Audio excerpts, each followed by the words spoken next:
À travers l'Afrique, un massacre silencieux se déroule. Les éléphants, ces créatures magnifiques et intelligentes, sont abattus à un rythme alarmant. Leur crime ? Posséder des défenses d'ivoire, convoitées par un marché noir impitoyable. Les braconniers, poussés par l'avidité, ne reculent devant rien pour obtenir ces trophées, laissant derrière eux un sillage de dévastation.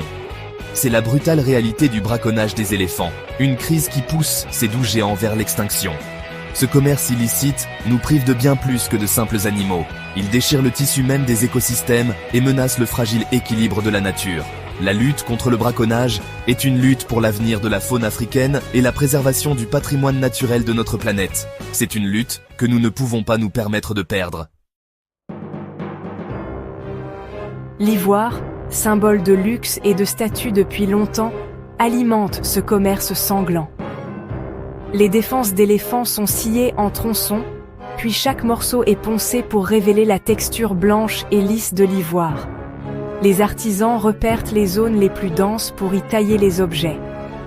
Les artisans sculptent des formes précises, statuettes, bijoux, peignes, manches de couteau ou figurines religieuses.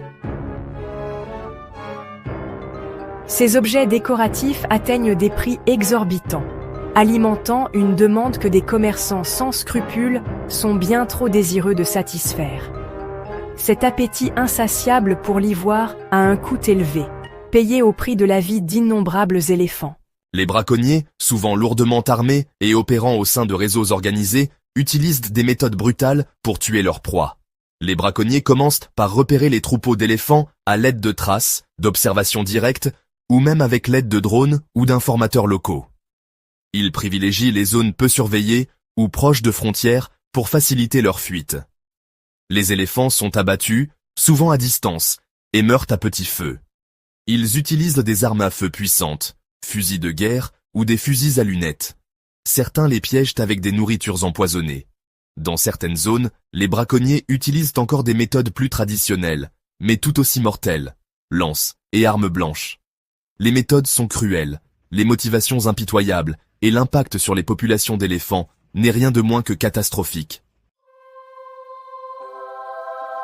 Les conséquences du braconnage s'étendent bien au-delà de la perte tragique d'éléphants individuels. Ces magnifiques créatures jouent un rôle crucial dans le maintien de l'équilibre de leurs écosystèmes. En tant qu'espèces clés de voûte, leur impact sur leur environnement est profond et considérable. En brisant des branches ou en abattant des arbres, les éléphants ouvrent des espaces dans la végétation.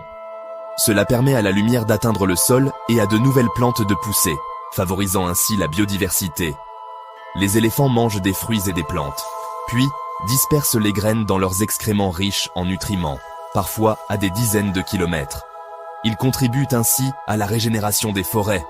Leurs excréments, riches en nutriments, agissent comme un engrais, dispersant les graines sur de vastes distances.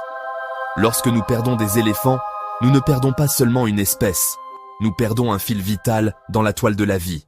La lutte contre le braconnage des éléphants est une bataille à multiples facettes, nécessitant un effort coordonné et soutenu sur plusieurs fronts.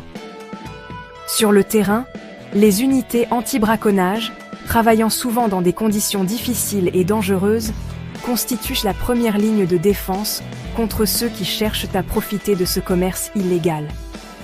Ces hommes et ces femmes courageux risquent leur vie quotidiennement, patrouillant dans de vastes zones, traquant les braconniers et retirant les pièges. Leur travail est dangereux, souvent ingrat, mais absolument essentiel dans la lutte pour protéger les éléphants de ceux qui veulent leur faire du mal. La lutte contre le braconnage ne se limite pas aux bots sur le terrain. La technologie moderne joue un rôle de plus en plus vital dans cette lutte.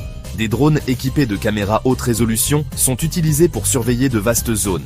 Ceci permet de fournir des renseignements précieux sur les activités de braconnage et aidant à diriger les patrouilles anti-braconnage. La science médico-légale est également utilisée pour traquer et poursuivre les personnes impliquées dans le commerce de l'ivoire. L'analyse ADN de l'ivoire saisi peut permettre d'identifier l'origine des défenses, contribuant ainsi au démantèlement des réseaux de braconnage et à la traduction des coupables en justice. S'il est essentiel de renforcer l'application de la loi et d'accroître les sanctions contre le braconnage, nous devons également nous attaquer aux causes profondes de ce commerce illicite. La pauvreté, le manque de moyens de subsistance alternatifs et la corruption contribuent tous au problème.